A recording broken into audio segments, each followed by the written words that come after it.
How are you guys? Well, good. How are you? You know, existing. Better than just existing, but You get to buy groceries? no, I haven't yet.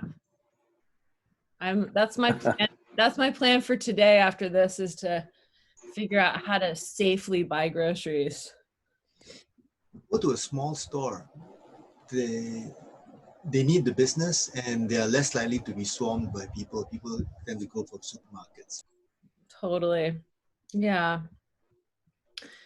I will do that. Thank you so much for sharing that video, Ben. It just gives me so much hope. You guys, Ben shared this video about healthcare workers leaving Wuhan 43 days later. So it just kind of shows us that we've got something to look forward to.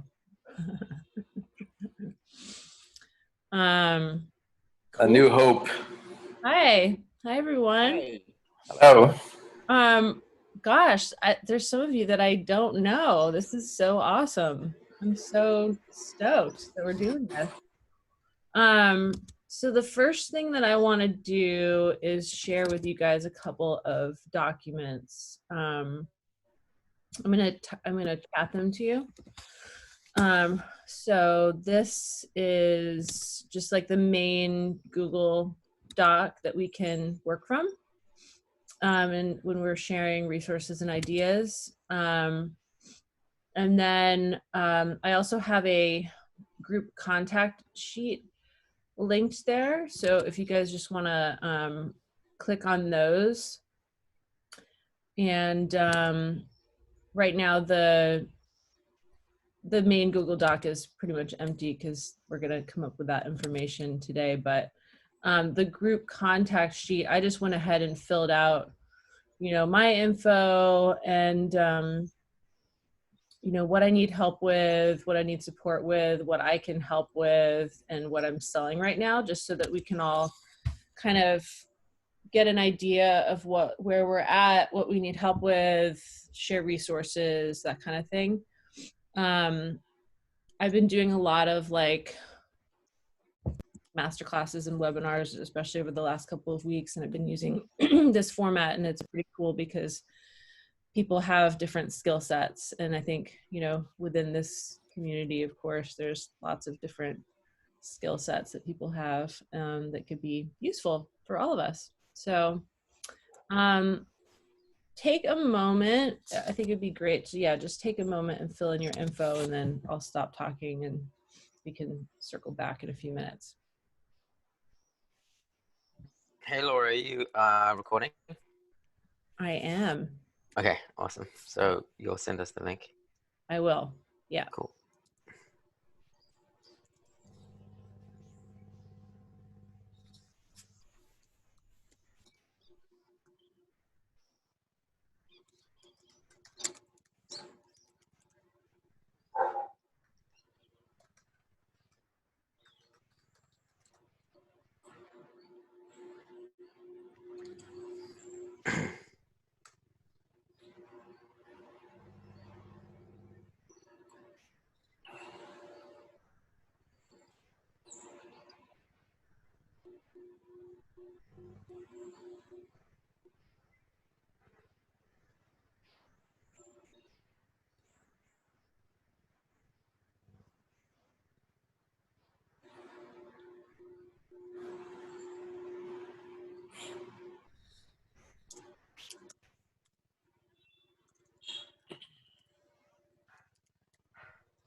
when you guys are done, if you could just type in the chat that you're finished, so I know.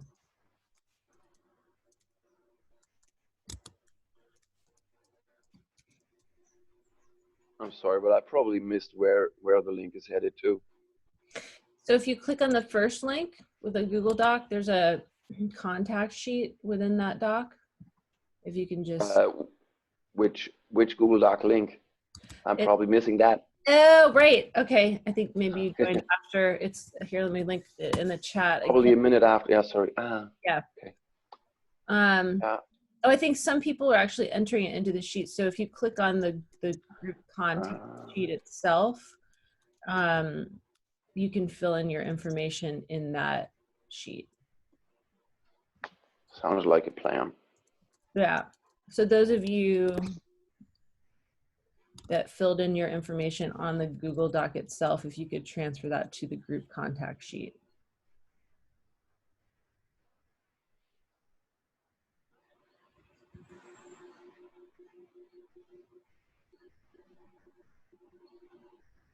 So if you just click on group contact sheet and then click on the URL there.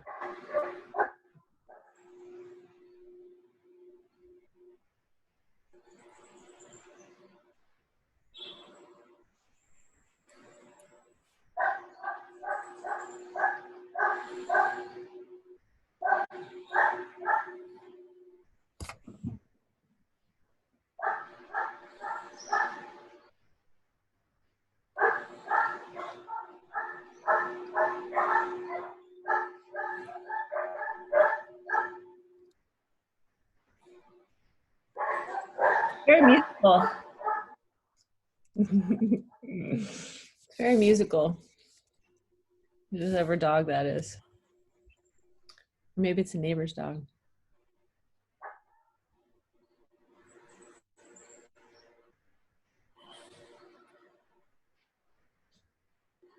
Hey. All right, so just to catch up the people that are just joining, we have this Google Doc. And within this Google Doc, you're going to click on the link that says group contact sheet. That'll take you to sheet.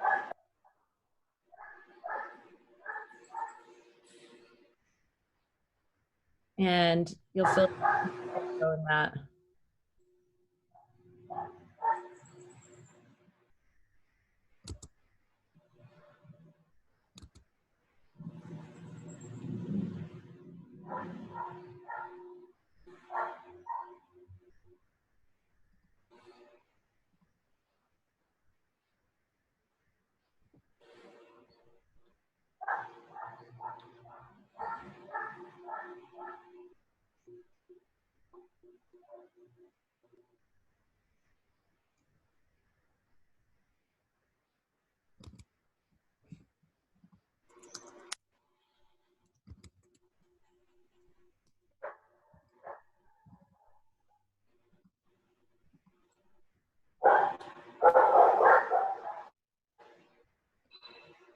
Who's got the dog?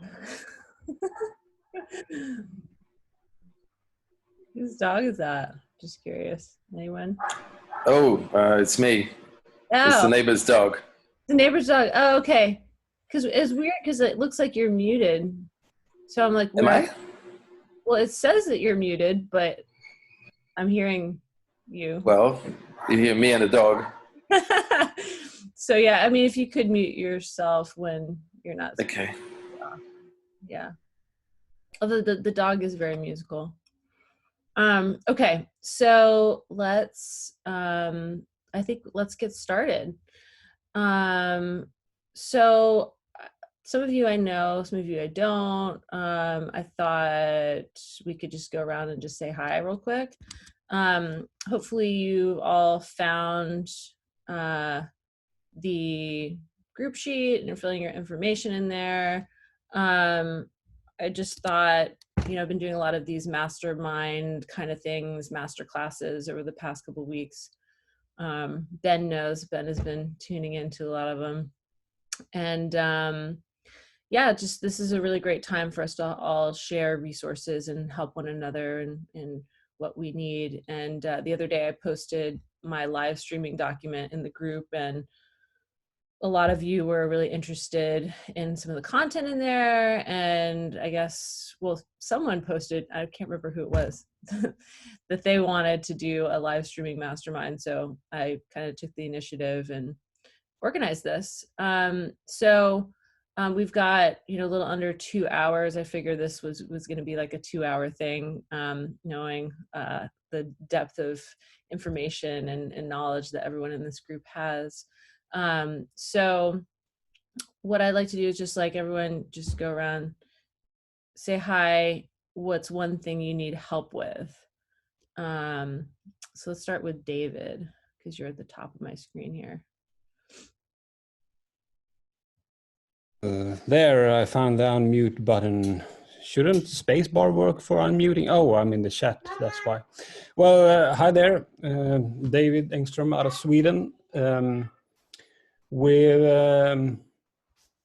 Our situation is that for like a week now, the universities and high school and colleges have not shut down, but moved online, so to speak.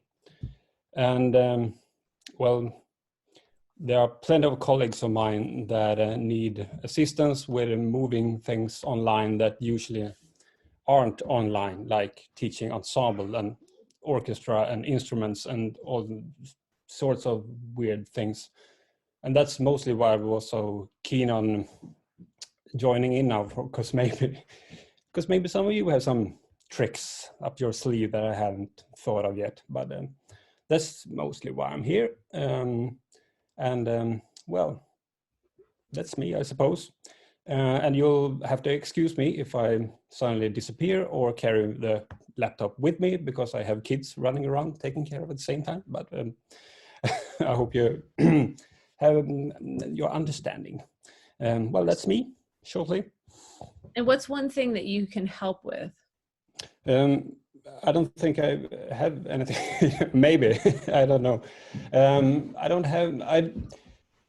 I teach online classes at the university, but they're sort of, I don't know, they're mostly text-based and not video conference and that kind of things. So I don't know, I haven't used it that much more than like this for talking to people, but not teaching online that much. So I don't know, maybe I have some trick, but I'm sure you have something. But I can, not on top of my head that I know of right now. Okay. Well, thank you, David. If you think of it, post it in the other document. Marcelo. Hello there. I'm muted now. I'm quite green to live streaming and classes. So I'm here, I guess, more to learn, but I'm good with strategies, and I'm quite a quick thinker on how to develop quick strategy to solve problems. And but the actual fact is that when it comes to teaching online, I'm pretty much a starter. I'm a white belt on that one. And but I'm very keen on learning, and especially at times like these, that we this is the best way to communicate with people. And this is pretty much it. I think it can contribute with strategy thinking, creativity. I've recently done a course on gamification, so that also could be a good part of the chat. But technically speaking, I'm not so acquainted yet with the live stream classes. Cool. Okay. Thank you. Thanks for that. Max. Hey, Laura, and everyone else. First of all, thanks so much, Laura, for hosting this and donating your time. This is awesome. I am in Berlin right now. I just kind of fled New York a week ago when stuff started getting, well, it wasn't bad yet, but I was like, this is going to get really bad. And I run 343 Labs, where Laura was actually at like maybe a year ago, I think. Yeah. And anyway, the physical school is going really well. And now we've had to close that and move all our operations and all our classes online. Luckily, we had a small online operation going via Zoom, and that's kind of working. And yeah, so my main thing that I want to talk about or figure out is, so everyone's going to be in lockdown right now, all the instructors. We were trying to do live streaming via YouTube, but we're finding that if you just have one laptop set up, that it's kind of bogging down the system. If you're trying to run a music production session and OBS or some type of live streaming software on the same laptop, it like really sometimes messes up the CPU, and the live stream quality just goes down. And I'm trying to figure out easy ways to get around that. Also instructions that we can send to instructors so that they can live stream from their homes. Some of the things that I can offer is, well, we have a great pool of instructors that are all sitting at home, not doing much, and would love to be involved in any types of live online events. Also artists. You know, we're all teachers, and we have a lot of knowledge which we want to share. So just hit me up. Rad. Thanks, Max. Mortimer?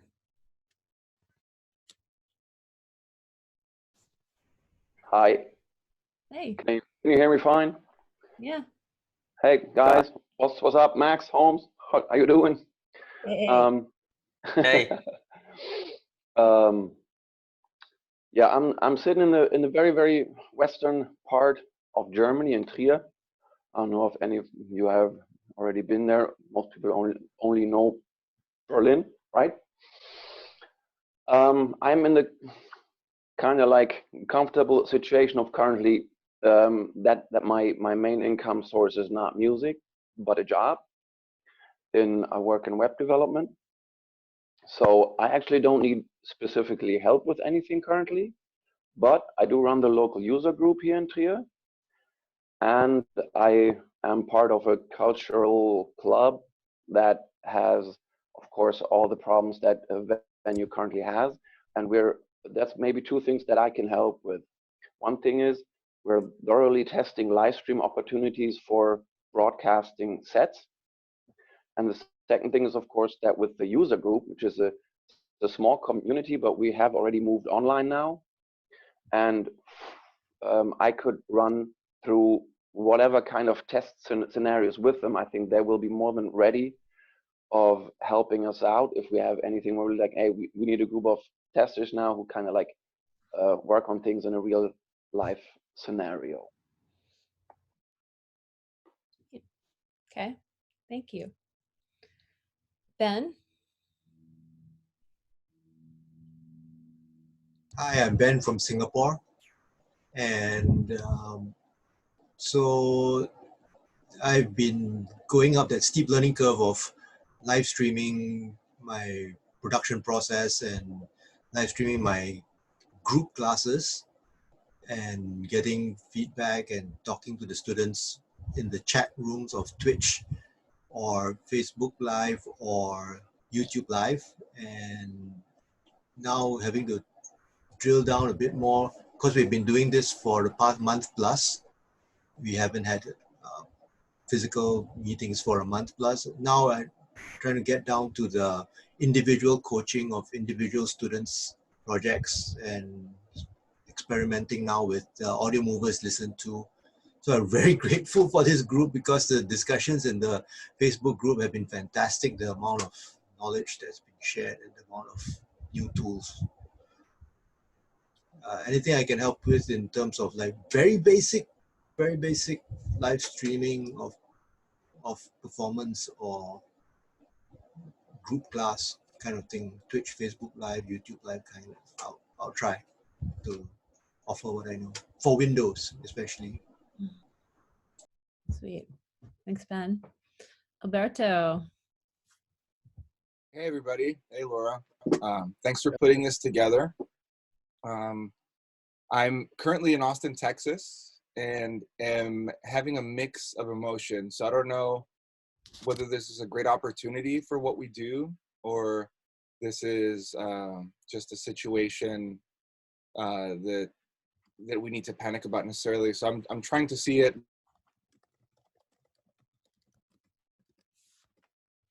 and that's what I'm really excited about.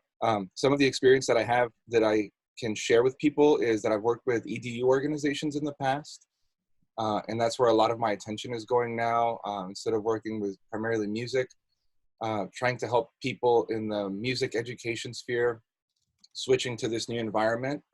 For a lot of them, technology is a big obstacle, and I think that's a big plus for people with our experience level. And I'm just trying to see what plays out. Really, I have a few gigs right now doing like mixing work and production work that I know will last a little bit, and I think people are coming up with like, this is a time for them to work on projects or hobbies or things like that. So there's like a few people that are reaching out. I do have some experience working with Zoom and broadcasting, but I definitely want to up my game as an instructor. And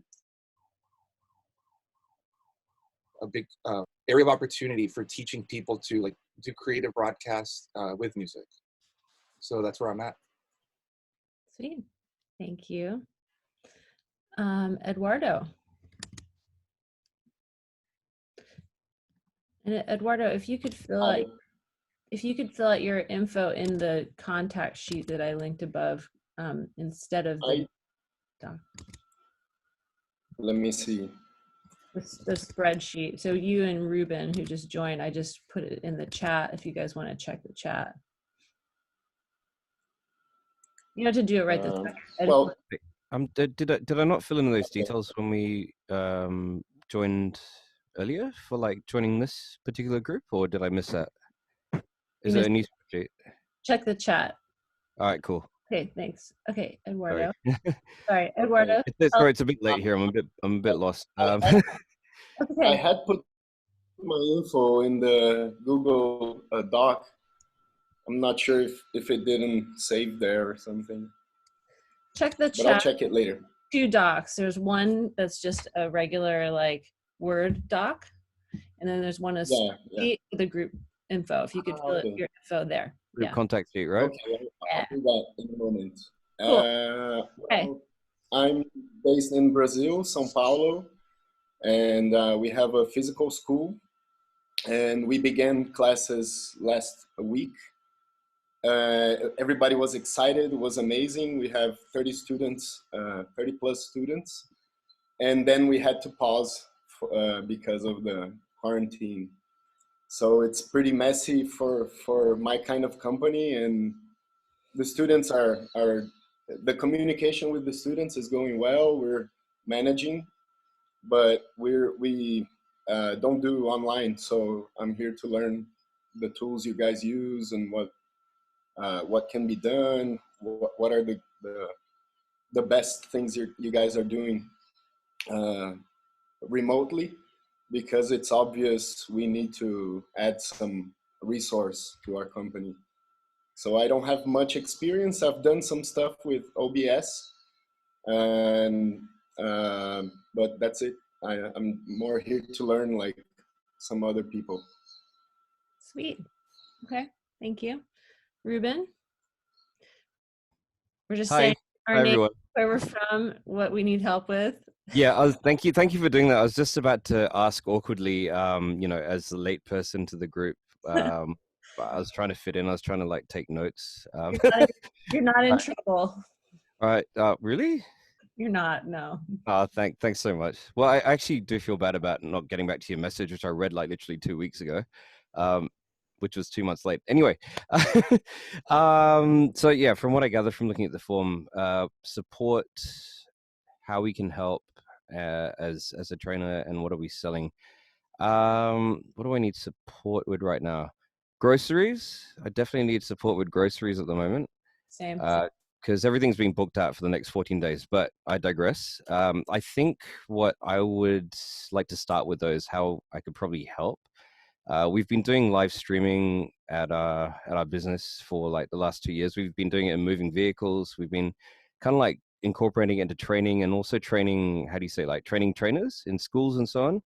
So there's been a lot of issues where we've had like low bandwidth situations and so on, and we've pretty much nerded out on like which codecs work really well, and you know, all these like various areas of like optimizing low bandwidth situations. So that's one area that we could probably help with, because the whole AAC codec it's quite useful. The audio sounds quite fantastic up until a certain point, and then sometimes you need to decide, well, if you're going to go like at a certain like bit rate, maybe it's better off going in mono. I know the whole stereo thing is quite important, but it's like a massive jump. So I can probably contribute in like, you know, certain nerd aspects.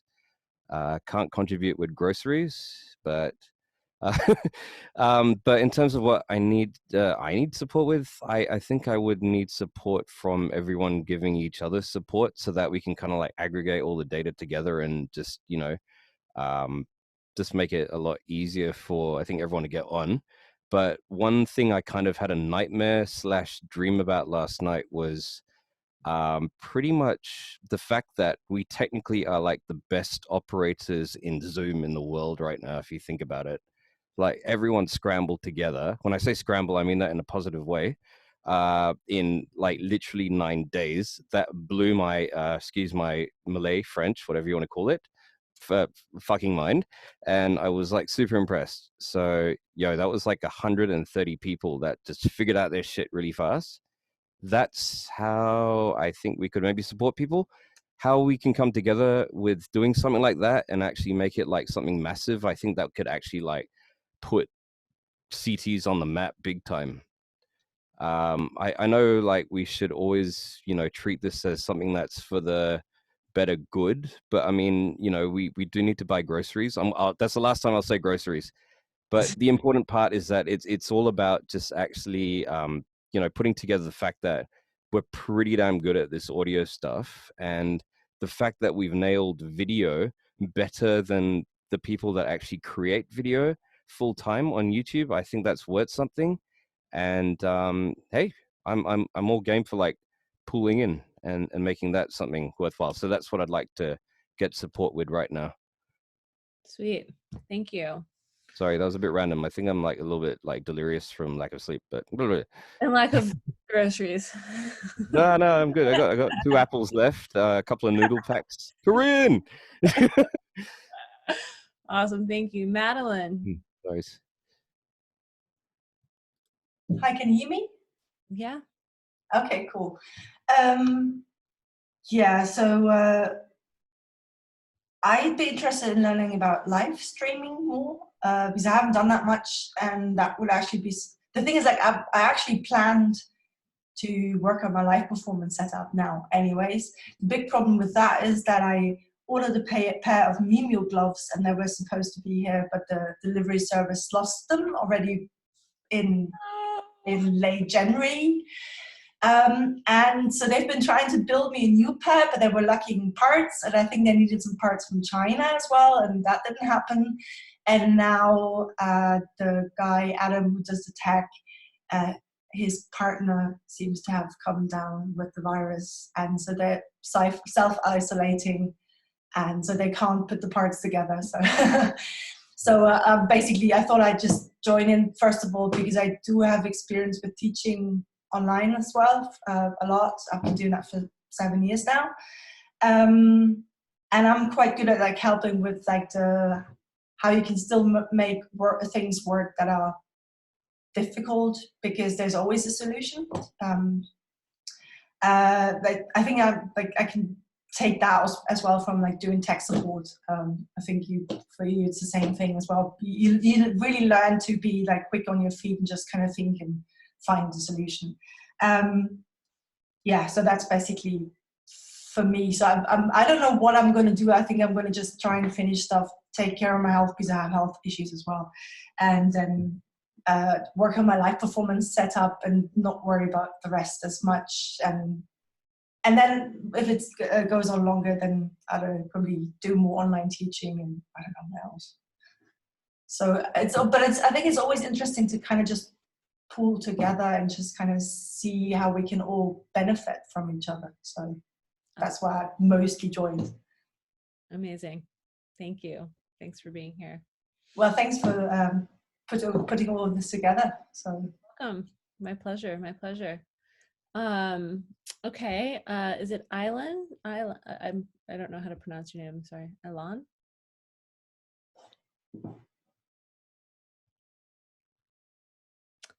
Maybe they're not there. Let's go to Josh. Maybe these. Hey, hello. Am I here? You're here. Oh, okay, good.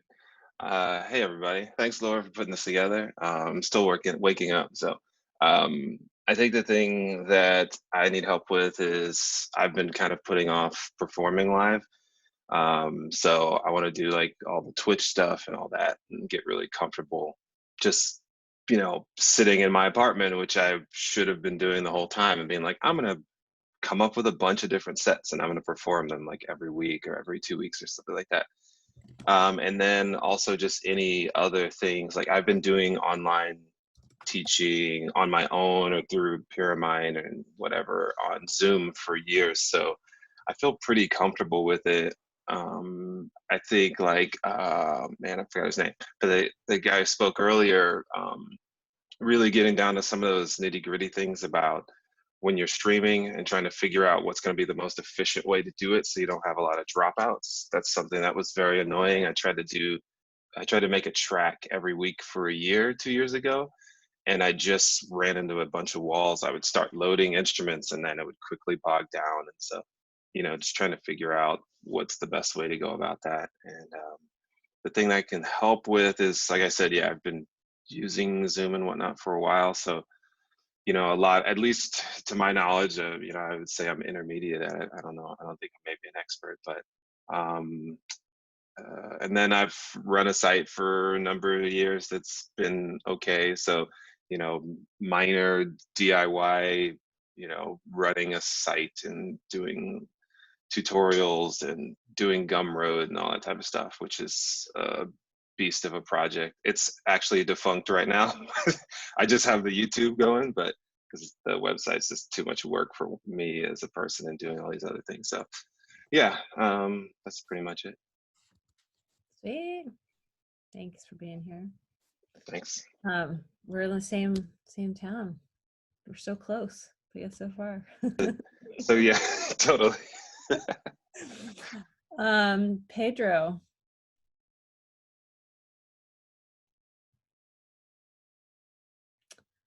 Okay, well, I'm just gonna assume that they're kind of chilling. Maybe they're doing something else. So we can move on. Okay, so that's great. It's awesome to know like a little bit about what you guys are all wanting to learn. So we've got like another hour and a half kind of to go over different things. Actually, I should tell you guys where I'm at too. I know some of you and some of you I don't know, but I have a company called Electronic Creatives, and it does live show playback and design for artists, and toured for many years on the road, and developed an agency. And last week the agency basically had just, I don't want to say it's on life support right now. We'll just say that it's on life support. I had to lay off pretty much everyone, which is hard, because it's people that I love. And but I did, keep a few people, and we're still kind of continuing on.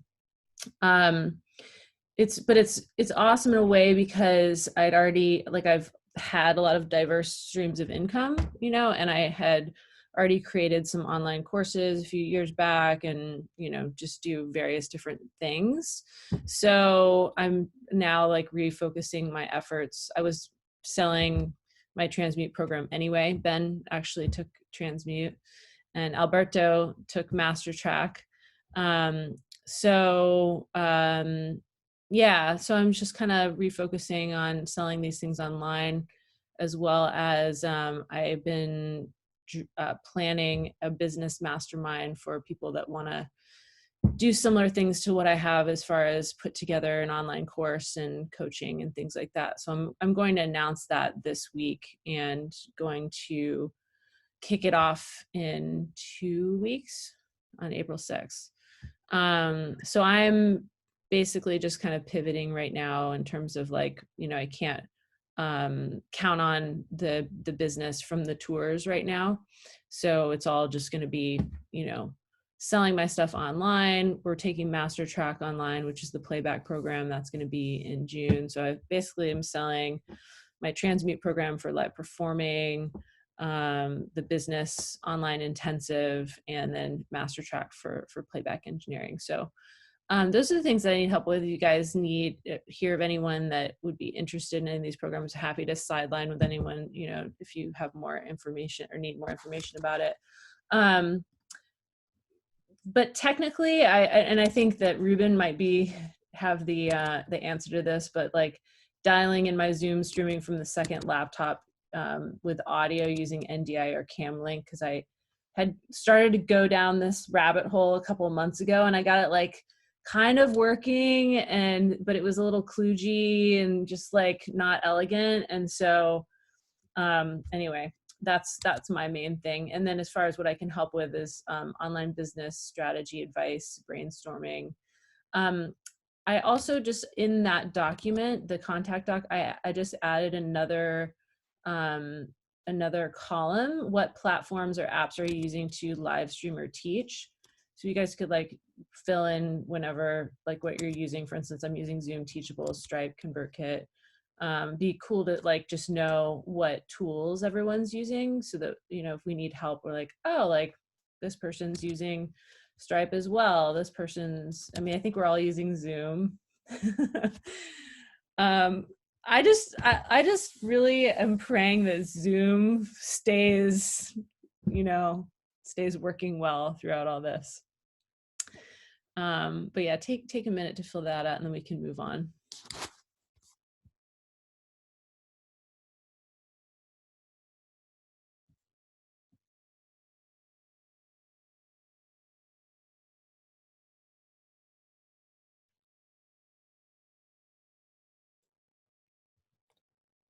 I just realized I'm the only person without a real name. Yeah. That's not my name. It's not my father's name or my grandmother's name. It's just this is like, well, the first two words are actually a little bit illegal, but yeah. I'm gonna mute my mic again. So I'm glad that Alberto shouted you out in the chat, because I was like, who is that? Can't see your face. Cool. All right. So it looks like a lot of us are using Zoom and YouTube, and yeah.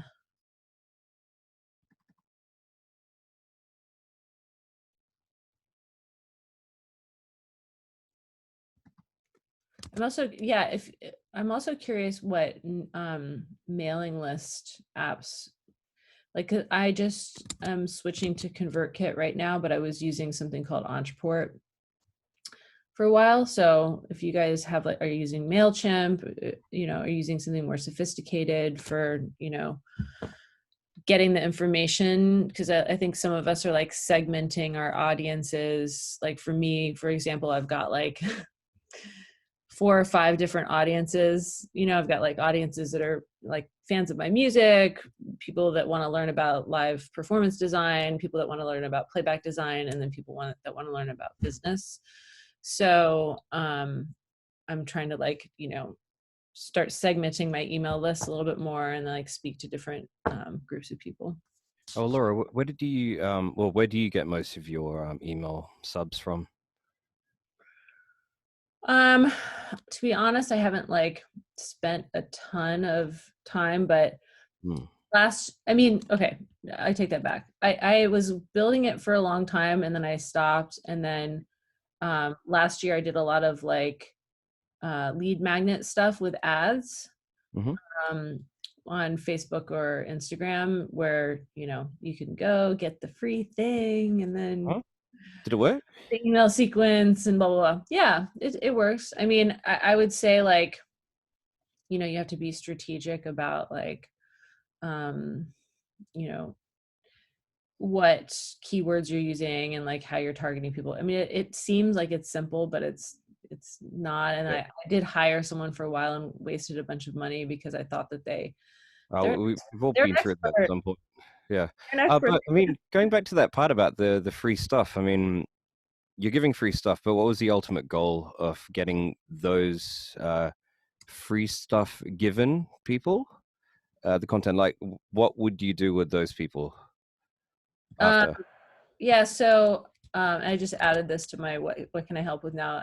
I spent the last couple of years like learning a ton about funnels and working with coaches and investing quite a bit about in all that, and just, you know, the idea of like getting someone from the top of the funnel who's cold, who doesn't know you, doesn't, you know, they're not ready to spend money, and then you give them the free thing, and then they get into your kind of start becoming warmer and warmer, and then at a certain point you know can sell to them. So that's what I'm working on right now, actually, with my some of you may have seen, Ben's come to a couple of them, the free master classes that I've been doing on Zoom. I did like I've done like 5 in the last week or something like that, and my plan for that is to just kind of like give, especially right now, because like selling right now is, you know, I don't even want to say it's a challenge, because I don't want to have that mindset at all. Like people that, you know, can afford stuff are going to buy things right now because they're at home and they want to work on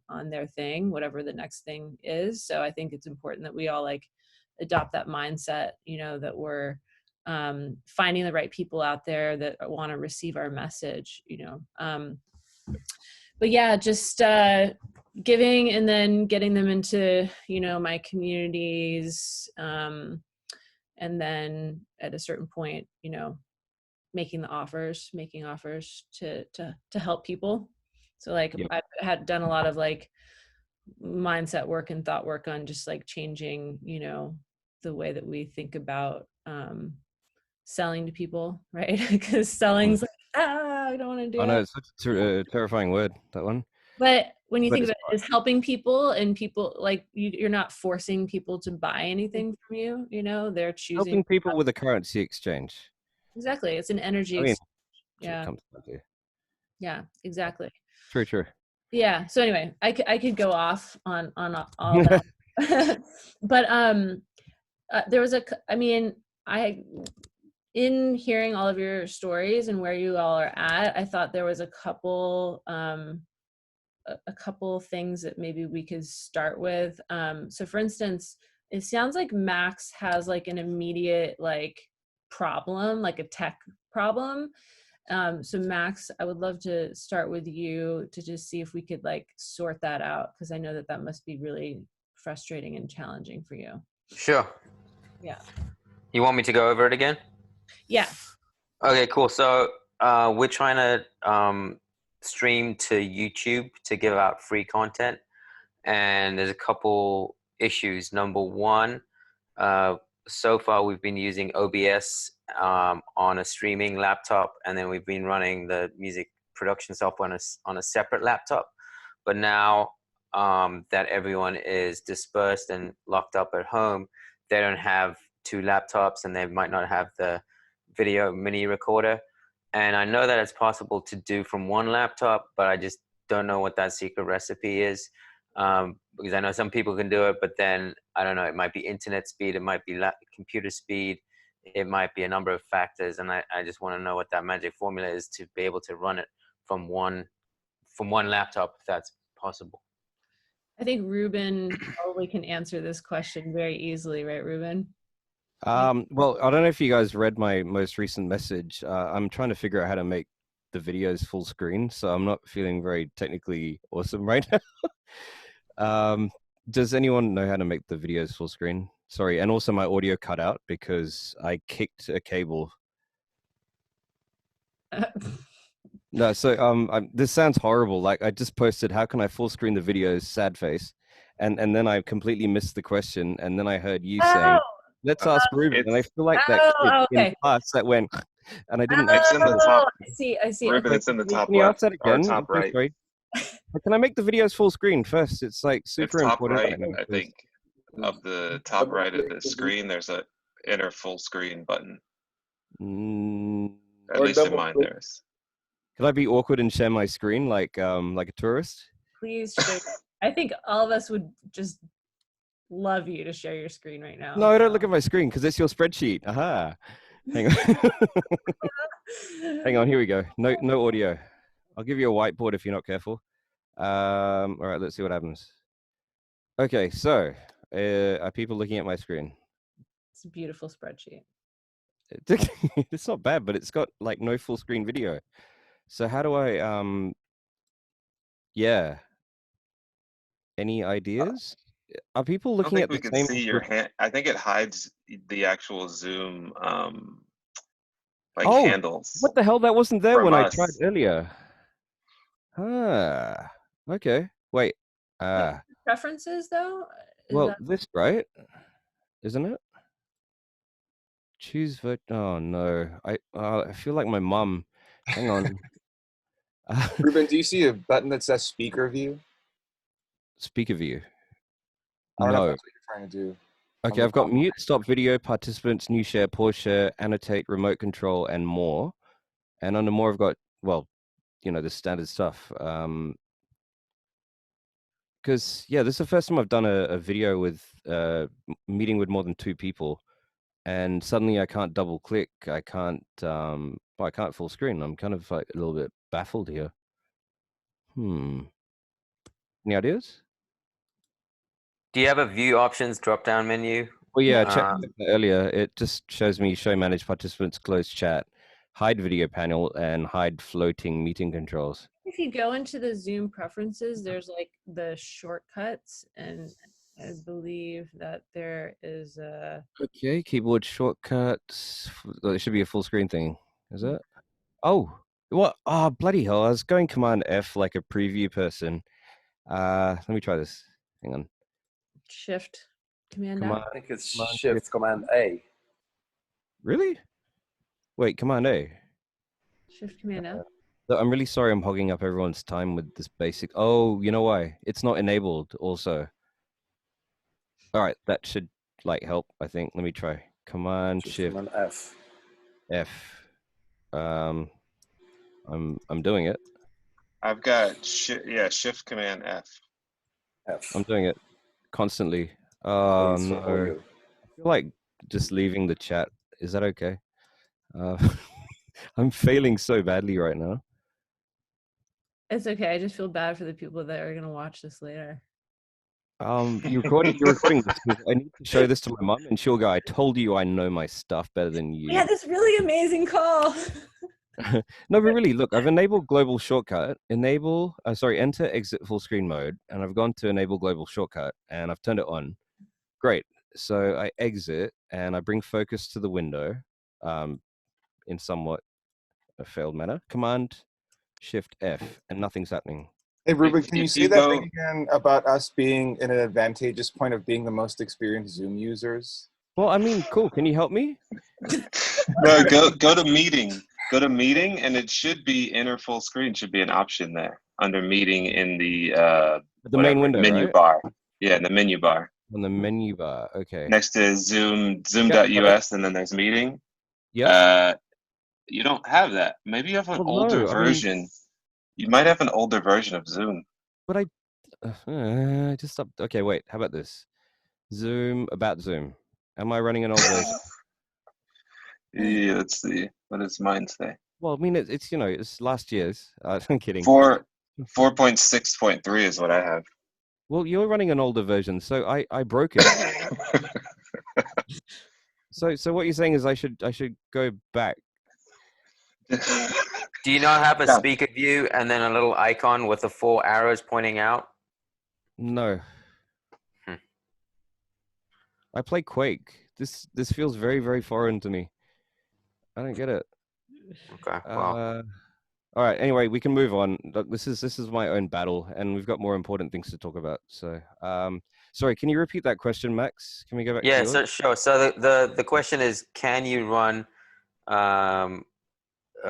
a live stream using OBS, streaming to YouTube successfully and consistently on one laptop as opposed to two laptops with one streaming and one running the You music definitely don't production need software? two laptops, but what it comes down to, well, I mean, there are a few factors. It will definitely get taken down if you've got any segment of audio that goes for longer than about 8 to 10 seconds. That is something that would be on Spotify, or something that could be, you know, readily identified by Shazam. I mean, it goes straight in the algorithm, so that would. Right. No, let's say I it's mean, all original that's music. that. But I know you're talking about like the actual horsepower of the computer, right? Yeah. So OBS is for me. I mean, the reason why I don't use OBS is because I feel like it's not as optimized as like Wirecast. Wirecast just runs so good. Everyone pretty much uses ScreenFlow here, right? Yep. Yeah, and funny enough, ScreenFlow does have its own quirks as well. But the point is, OBS is very clunky in terms of like optimization compared to Wirecast. So just to put things in perspective, I was running 3 cameras into a 2013 13-inch MacBook Retina, and it handled all of that 1080p at 4 megabits per second to Facebook. And that was like, you know, switching between all of that. And, you know, it was pretty stable, meaning like when it did choke, it was because I used like a slightly complex transition. But in terms of like what YouTube can handle, it's going to be fine.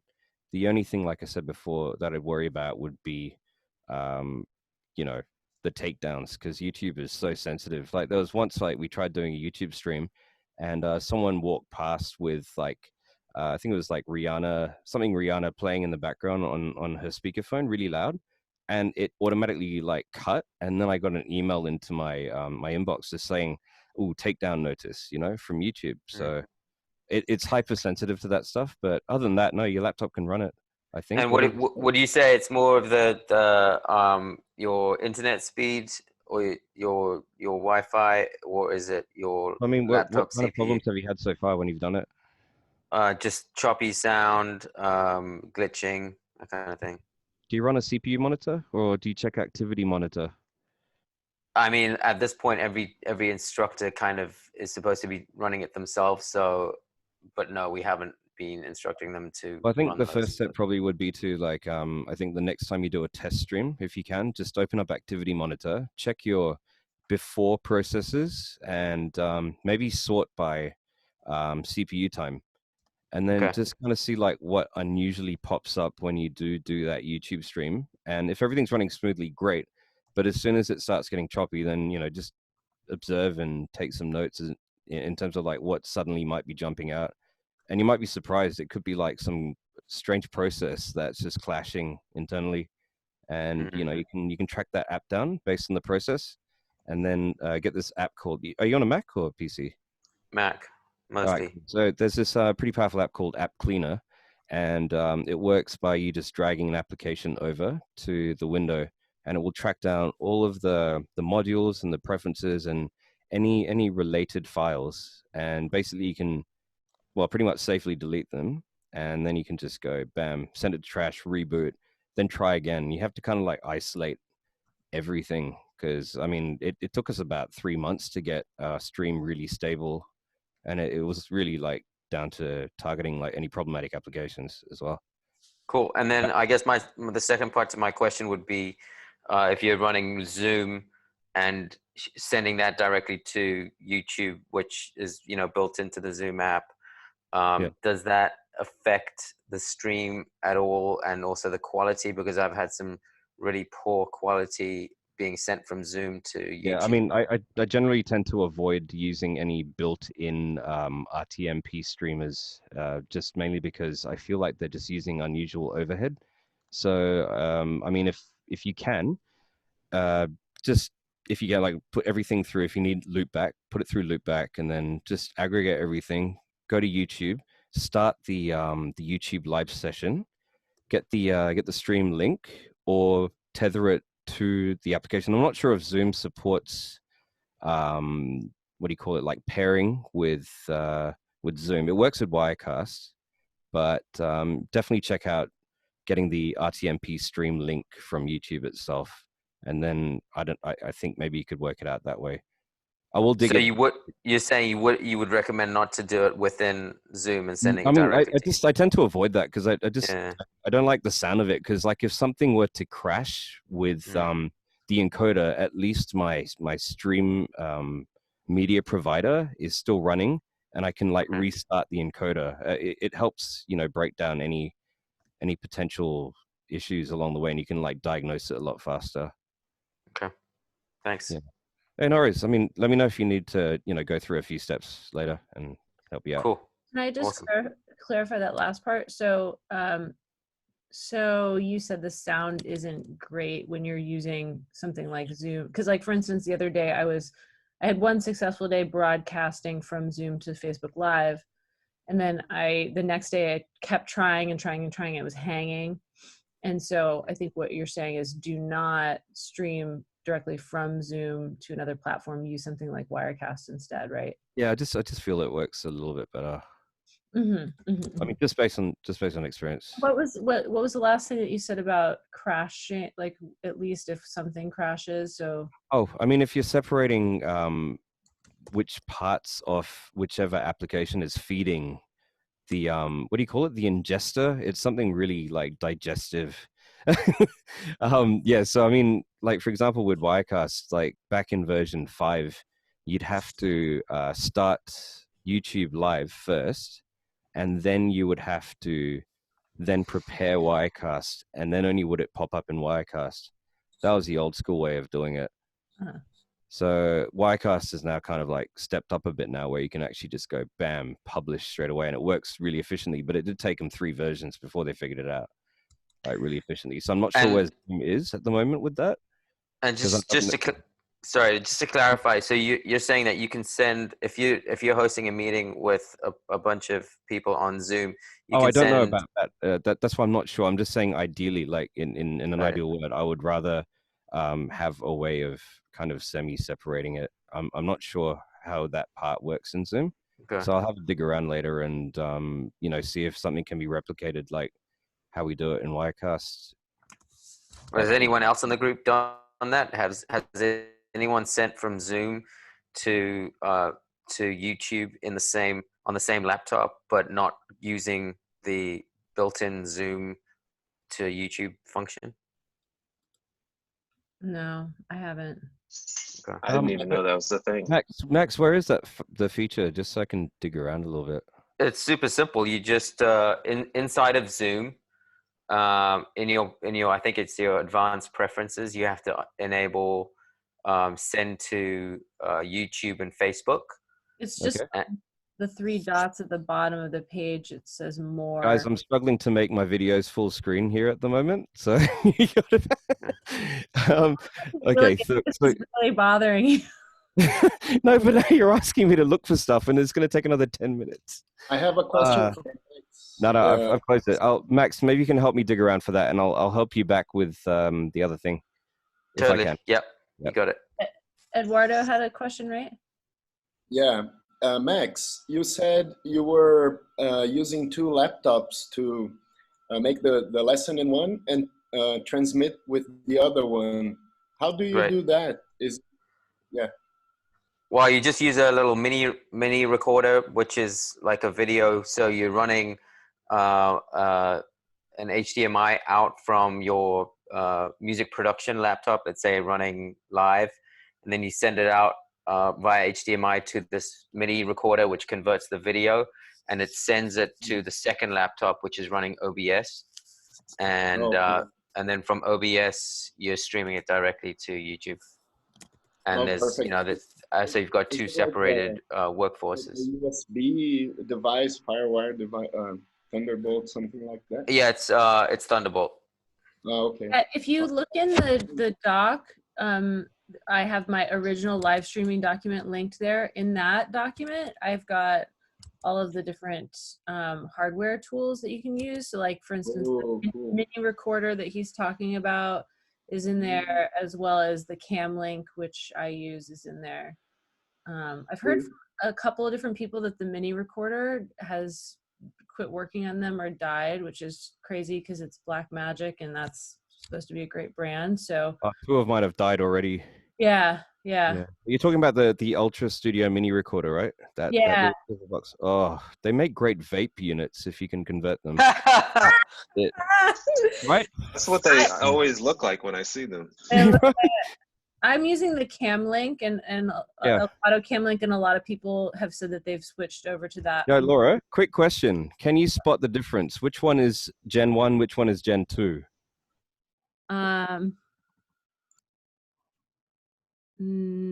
Well, it's very small on my screen right now. Okay, now what about, oh wait, a damn wide angle lens. Hang on. How about this? Wait, left, right. Oh, okay, there. What about that? No, I can't tell. Exactly. They are evil. So I bought these 2 months apart last year, and one was a 1080p version and the other one is a 4K version. Oh, wow. One's Oh, made in Germany. I have the 4K. Yeah. Yes. The 4K is made in Taiwan and the 1080p one's made in Germany. Huh. Wow. That's crazy. It's Well, so strange. Max, you may want to try also, I don't know. Just Also, here's warned that something I your just Black noticed. Magic might die. Here's Okay. a quick tip. Look out for the gold tip. You want the gold tip one. Okay. Ruben, I had a question. Earlier when you were sharing your screen, I was still able to see your camera as well as your screen. Was that something you did on purpose? No, I was actually going to share a picture of Laura drinking from a water bottle just now because it just suddenly came out, and now I have chat and I have full screen video. It's amazing. So you can see my gold tip. Yeah, that's a 4K. I only fuck with gold anyway, so like. Yeah. Wow. But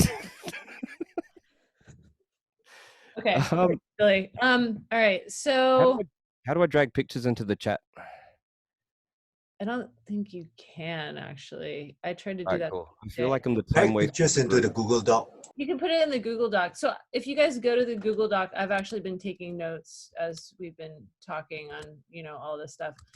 I guess since we're on this topic and this was my question, so I did figure out how to get signal using the Cam Link into my second laptop, which was working fine. I was using Cam Twist though instead of OBS, like Cam Twist as Have you tried the built-in application that comes from Camlink themselves, from Elgato, sorry. So they've got this. No. Okay, so I dug around a lot, and they've basically got these settings where you can change the actual input receptor from progressive to interlace. And then when you do that, that increases the compatibility chances. Okay, great. Yeah, So it's on the Elgato website. Okay, great. So if I'm on Zoom on the second laptop and I'm going, HDMI out of the first laptop into my Cam Link, then I should choose the Elgato app in Zoom instead? Yeah, because you'd go to the laptop that is hosting the actual Elgato itself. And then you'd open up the configuration app, and then you'd change the input settings on it. Right, but in Zoom itself, I'm taking the video signal from the first laptop. So am I choosing the Elgato Elgato app in the selected camera in Zoom? No, you're choosing the Elgato app on the laptop that's receiving the signal. Oh, I know that, but in Zoom though. Yeah, in Zoom you output it to the Elgato. Right, okay, that's what I'm saying. Okay. Yeah, but I think it would be a lot easier though to actually create a second window. Run your computer on mirror mode. Not mirror, sorry. What's the opposite? Extended desktop. That's it. So yeah, extended desktop. Yeah, then drop it out to the other window, full screen it, and then you send the second monitor to the output. It just behaves better, I feel. Okay, yeah. I had tried that before. So I had gotten that working. It was like, I just remember it being kind of, the quality was like, it was like yellowish kind of, it was kind of weird. I don't know what that was. I need to try it again, but that's really good info. Then my follow-up question is about audio, and Max, maybe you're doing this too with the two laptops. Like, how are you because obviously there's latency, there's going to be a delay if we're, you know, pushing the video to a second laptop to send that out, to stream that out. How are you dealing with audio? Yeah, there's a bit of latency. But we're not really doing anything. We're just using.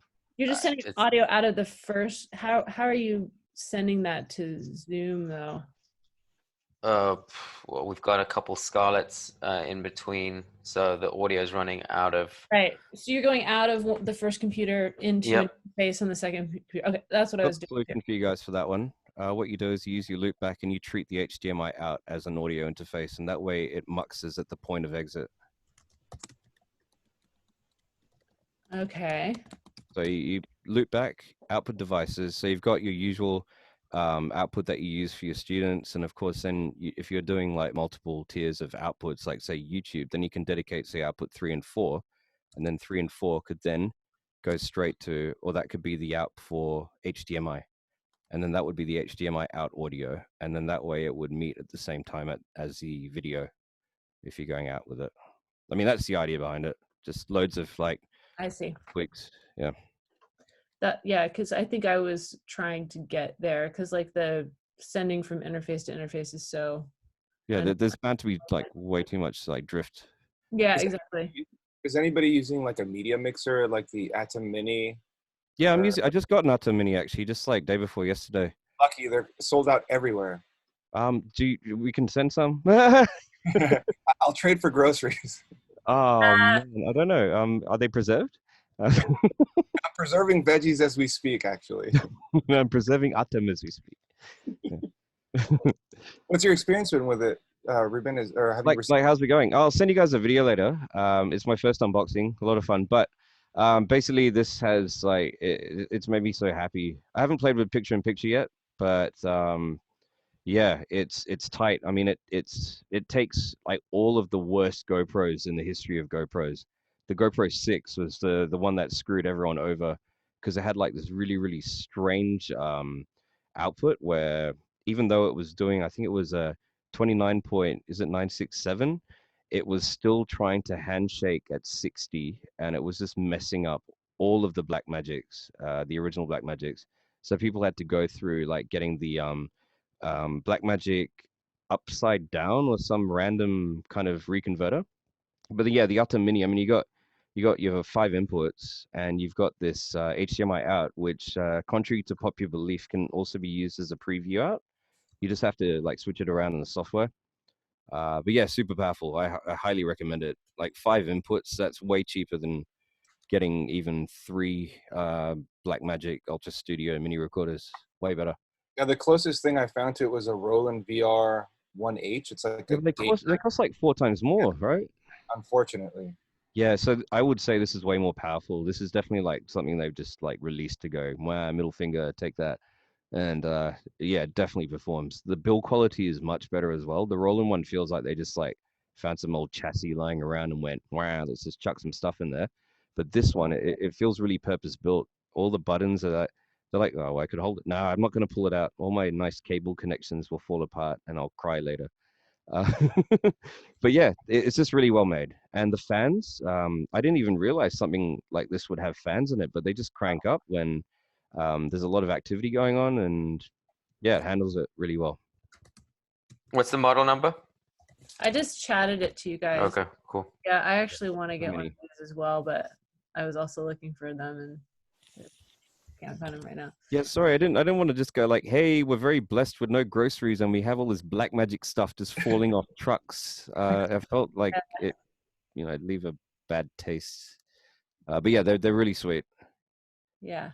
Okay. I think my favorite feature so far is probably how you can quickly change your durations and choosing between cut, and then if you go auto just out of the box, you know, it does some really nice transitions, and the PIPs as well. I haven't, like I said, done it live, but I was able to use it for a 30-minute stream day before yesterday, and I was just, you know, and it just felt natural. So is that the one piece of hardware between laptop 1 and the streaming laptop, basically? So how it would work is you'd have it as like kind of a, I hate this word, but I'm going to say it, centerpiece, even though mine is kind of like a right piece, and You have all your cameras, and they all go into the inputs, and then you put that, and then that goes from, well, what am I trying to say? You take your webcam out from the Atom Mini, and then that goes into your receiving computer. So it basically declares itself as a webcam, which obviously just completely absolves any compatibility issues you need to worry about with anything else.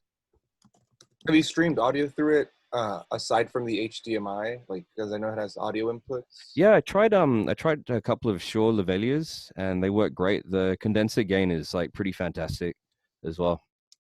Very low self noise, and yeah, it's just sweet, That's awesome. So, I heard you mention Wirecast a few times. I think a lot of people are using OBS. Yep. Can you just give us like a rundown of like what you, obviously Wirecast is paid, but I've also heard wonderful things about it and want to potentially switch to it. Well, I mean, I don't know. What would you like to know? I mean, just what are the benefits do you feel over OBS? Because I think a lot of us are using OBS. It's buggy. It's What are the benefits? I want to touch Wirecast. I don't want to touch OBS with a 10-foot pole. I mean, that's just what it comes down to. It. I just look at it and go, yeah, and just no. Wirecast just I don't know. It just feels organic. It reminds me of like the late '90s, and I just feel like things are in the right place. You can tweak even down to like parameters such as like what is the thumbnail update rate, just to squeeze out whatever last bit of CPU resources you have left. You've got like the ability to have your shots pre-composed. You've got layers, but then you can also create playlists off layers as well, and you can loop them. I mean, it's pretty much like Artemin software, except but it's very, very CPU hungry. I found that whenever I tried to use it, apart from like I mentioned earlier to Max about the YouTube streaming, that was just to one platform. But what I really love about it is that you can also multicast to several platforms at the same time. And I mean, that just completely blew my mind. So would you use this instead of like a Restream IO? Yeah, absolutely. I mean, again, this is after years of just like going, no, this stuff is not working for me, and I just had to switch to it. It's worth the $5.99 or $7.99. Oh my God, do you know how many like nice meals I've missed out on in 4 years because of this Wirecast? I've been upgrading since version 5, so Do you have the Pro or the Studio? No, I've got Studio. Don't bother with the Pro. There's absolutely no need, because if you work out the cost, every time you upgrade, they now switch to like this this yearly, like the whole Pro Tools subscription plan thing. So you're better off just getting the standard and then getting an Atom Mini. I mean, the benefit of having Pro before was being able to record ISO streams, but I personally think that if you've got I don't know, like this sort of like acknowledgement that streams and video content is just digested so quickly, there's no real need to hoard these individual ISO streams. I mean, do we really need to have 3 independent sources that we can edit later after the stream has gone live, for example? So, I mean, I that's how I justify not having ISO recording. Just having a nice switcher was, I think, the most important thing, and maybe mastering that. But I mean, each to their own, right? Are you using like Stream Deck to switch, or what are you using? I'm using the Atom Mini itself. It's very, okay. I see. Yeah, it just feels super analog. So analog. So, for those of us that can't get one of those right now, has anyone in here used Stream Deck to switch? Like either I have the iPhone app, which I've used a bit with OBS, but can you use that with Wirecast? Stream Deck. Well, I mean, that's the thing. If you're going to use Wirecast, you just use Wirecast. Okay, but to have like a controller for it. Well, then you just get one of your. We literally have the best controllers, and video people get jealous of us all the time. They're like, "Ooh, what's that? I can use it." Yeah, you can map anything you want. But it's highly optimized for, from what I know, the Launch Control XL, the APC 40 Make 1. I've got like 4 of them. I'm again hoarding them like shampoo bottles, and they're all mappable. And even if it's not mappable, you can also use it with what's that iPad app that highly customizable, used to be a big glass table. I've completely forgotten names. It's getting late. Yeah, Lima. Yeah, so it works with the Lima app on iPad as well, and it also works with what's the other thing that is not Lima but is on the iPad but emulates what Lima is about with objects. And I feel like I'm playing charades. Damn. You talking about OSC? OSC? See, this is amazing. We would be probably third place, I think, all of us. Yeah. Amazing. Well, the good news is that between all of us, we can figure out what it is. Could you also just talk about upload and download minimum upload and download speed to run a stable live stream? Oh, so whatever you set in your encoder settings, just always multiply by 8. That's my golden rule, and never had a problem since. So you got 4 Mbps. So what does that work out to? 4 Mbps times 8. So, and then that's 32 times 8. So for a 4 Mbps stream, you'd want a 25.6 Mbps stream. I don't know if my math is working right now. It's Malaysian time. That was times 8 times 8. Wait, so what is the? I got lost in that. What is that for? Dude, I'm losing myself. Can we do this tomorrow? This part, just like put a note somewhere, and I'll promise you I'll send it over. Just like, oh, I can't. I can do all the abstract stuff with you guys right now. So you're saying basically any even a kind of a lowish upload speed would work as long as you set the encoder correctly? You got to just take care of your encoder bit rate. So always give yourself at least a factor of 8. Mm-hmm. So sorry, yeah, let me redo my math. If you're trying to do a 4 Mbps 1080p 30 frames per second stream, you'd want to go for a 32 Mbps minimum stream. So you'd want a 50 just to, like handle whatever ISP dips you have along the way, I guess. Yeah, anytime I've tried to match encoder speed with available bandwidth, I've failed dismally. I've had just so many dropouts that it just made me feel really upset. So, yeah. Is that something you set in Zoom, Ruben? Sorry?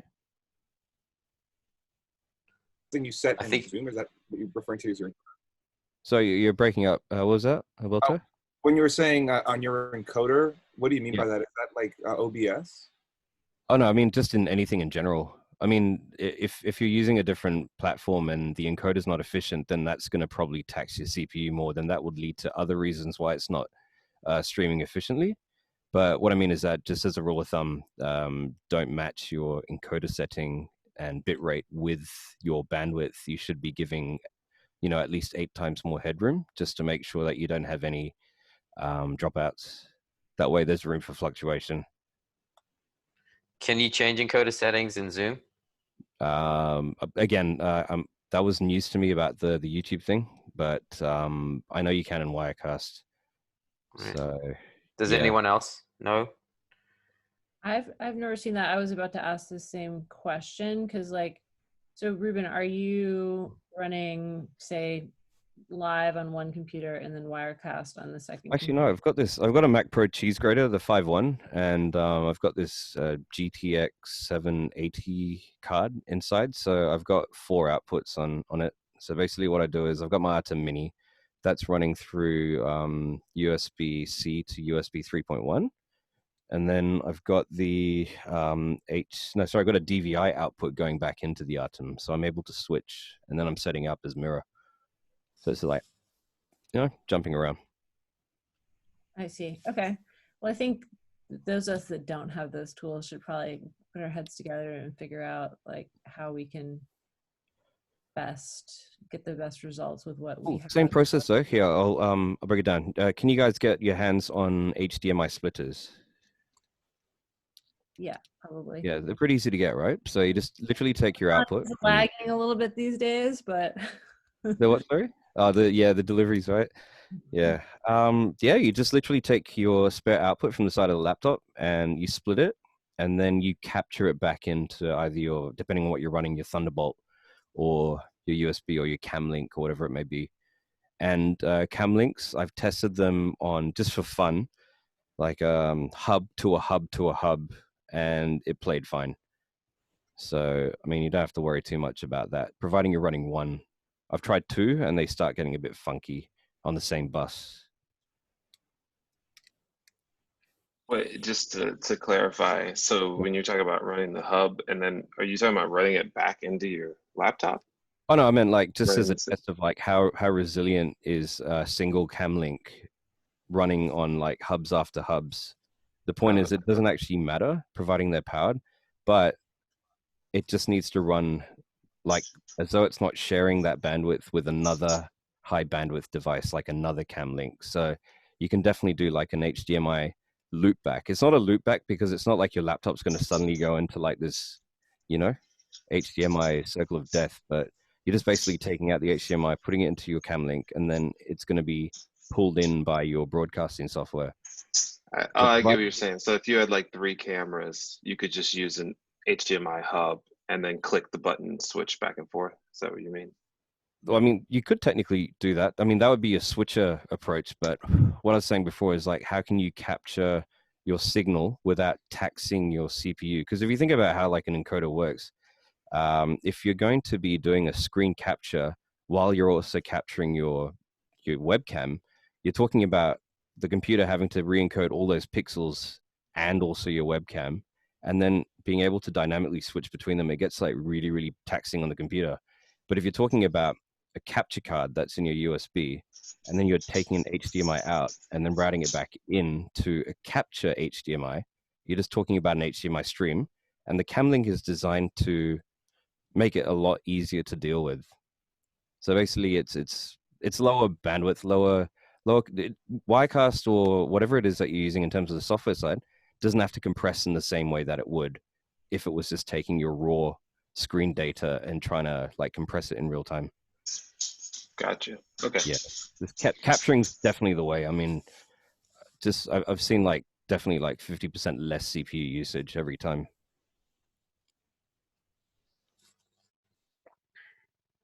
Yeah, like I said, 2 a.m. Cool.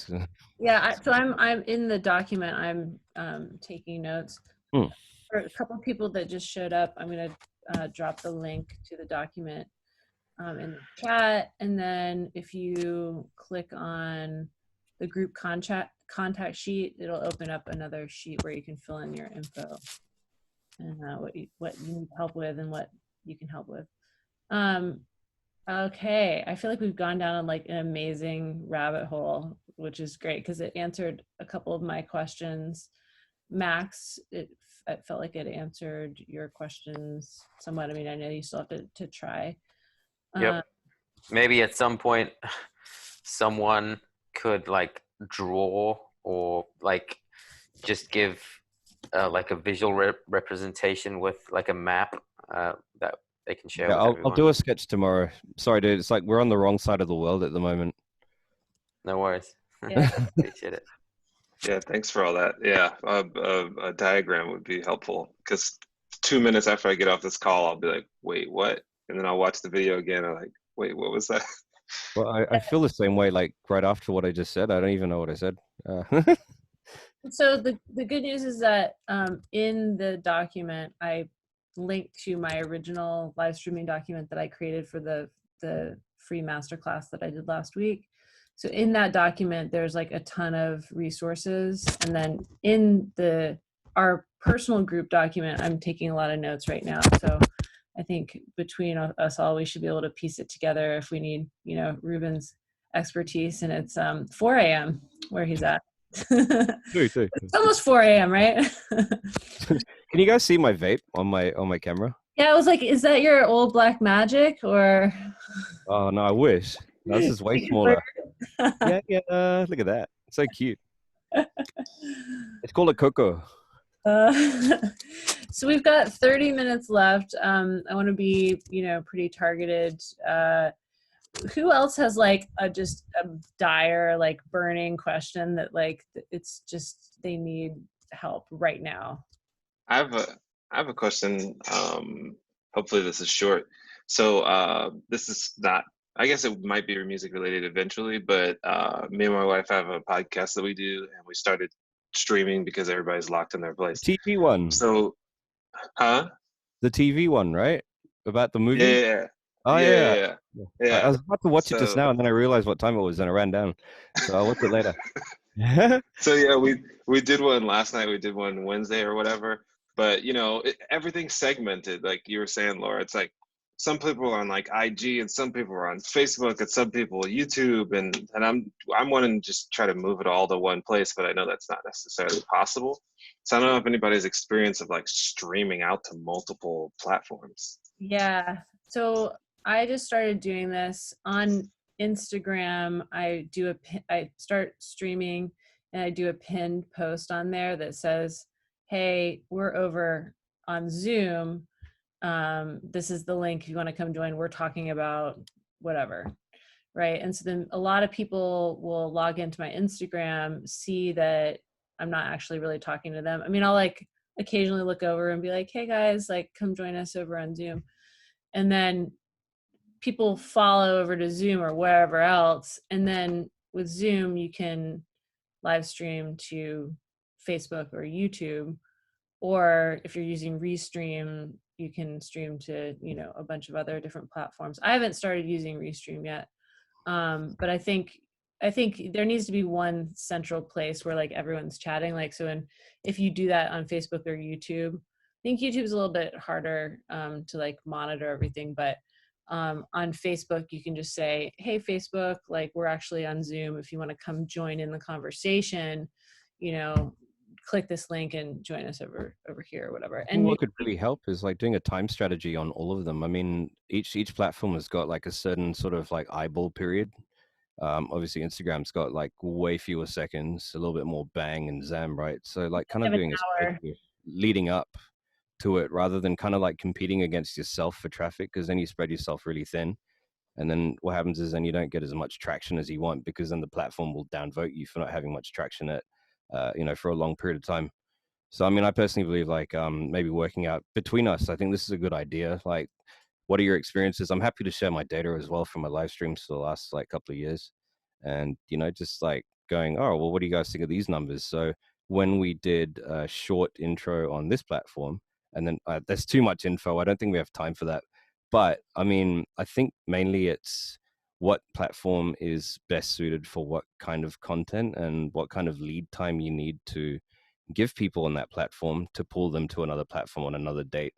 I mean, it's a long process, but definitely like it's a long game, I think, because you can totally build in that sense. So yeah, I mean, that's just my thoughts on that area. Can I just say something to that? Yeah, because I've done a lot of like learning on online marketing as well, even though with certain things I do things differently myself.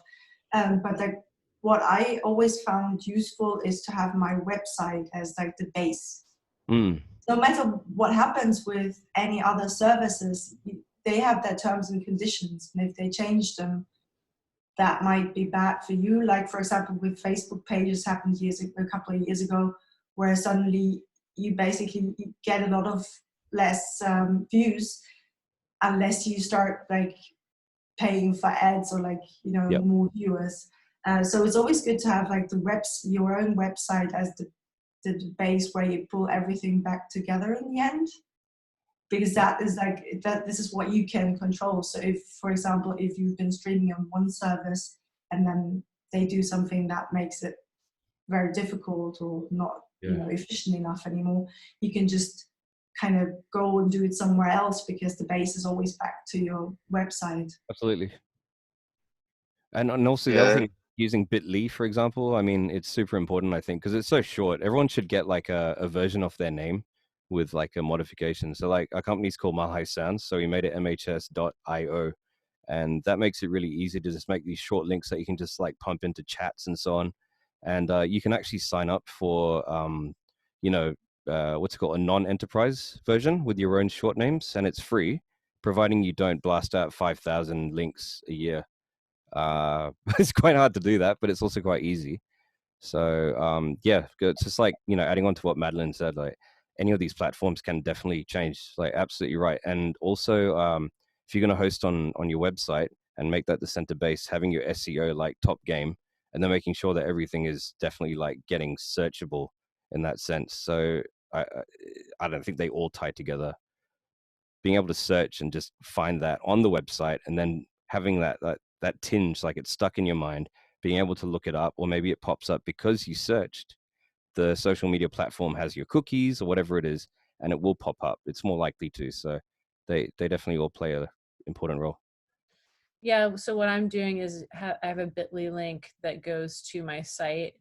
So when I'm doing that with the different platforms, they click on the bit.ly link, like from Instagram or from Facebook or whatever, they enter in their email, and then they get sent the Zoom link, and then they pop over to Zoom. Yeah. Can we talk about streaming high quality audio, like using like, I don't know, listen to versus like just streaming through YouTube? Yeah, so I just tried that for the first time the other day. It did was disconnecting for me. So it didn't stay connected all the time, but yeah, I'm curious if anyone else is using that. Hi everyone. Yesterday. Hey. Oh, sorry. Hello.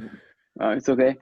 How are you guys? Because you just talked about listen to, I just wanted to say that I'm using it already for a few days now, and it's just amazing. Oh, you've been And with it.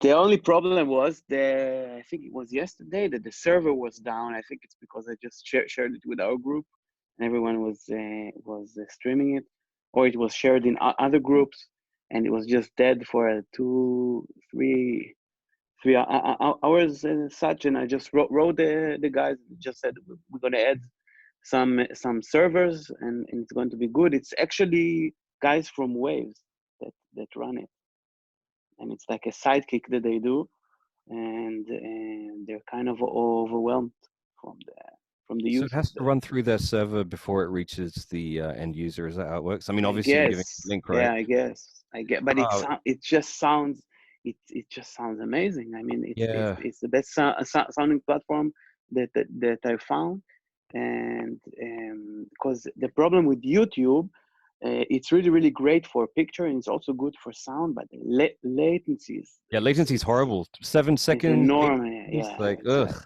That's it's like, locally as well. yeah, it's really shit. Exactly. So, but the picture is really good. And my problem using Ableton and teaching is that it's like really slow. If you're looking at the side that received what you're streaming, it's kind of slow. It's not smooth at all. And so at least the sound is good. So that's what I'm thinking. And I'm guessing it's my RAM, because I only have 8 RAM in my laptop, which is not a lot. That should be enough. I think. What's your GPU like on your laptop? I don't know, man. Maybe send your specs over later into the chat or in that the would group. be nice. That would be Yeah, nice. you know, just have a look, because so far, I mean, GPU plays a big part, but bottom line is like and it's a laptop, right? It's not yeah. it's a laptop. So I guess it's that's the problem. Yeah. It's not a Mac Pro. But definitely It's a share your MacBook. specs later. I'm sure there's something that can Cool. be optimized in that. Yeah. Amazing. Thanks. Cool. Thank you. No worries. That's my only issue. But it's just sound. It's really Yeah, the sound, right? Really good. So when brilliant. when people are listening to that plugin, do they just like mute the Zoom audio? No, because you're streaming. You're like letting Zoom take your sound card as the receiver. That's the microphone. So they don't have So to do anything on their end.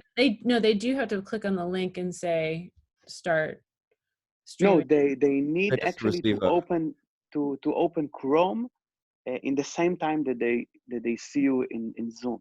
So they're getting the sound from Chrome, looking at you at Zoom, but they don't hear it in Zoom. They hear it only in the Chrome. What about They like only hear your voice in Zoom.